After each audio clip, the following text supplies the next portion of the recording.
তোমরা কি জানো সবচেয়ে বড় হতভাগা কে? সবচেয়ে বড় হতভাগা কে? সবচেয়ে বড় হতদরিদ্র কে?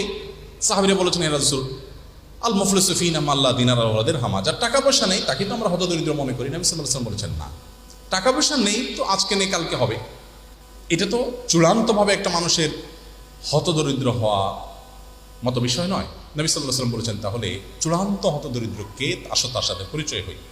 তিনি তখন পরিচয় করিয়ে দিলেন, দেখো, একটা লোক তার জীবদ্দশায় তিনি অনেক নামাজ পড়েছেন, অনেক দাড়ি রেখেছেন, টুপি পরেছেন, জুব্বা পরেছেন, হজ করেছেন, ওমরা করেছেন, পর্দা করেছেন, হিজাব করেছেন, ভালো কাজ করেছেন, দান সাদকা করেছেন, কোরআন তেলাওয়াত করেছেন, ওয়াজ শুনেছেন, ওয়াজ করেছেন, ওমরা করেছেন, হজ করেছেন, অনেক ভালো কাজ করেছেন।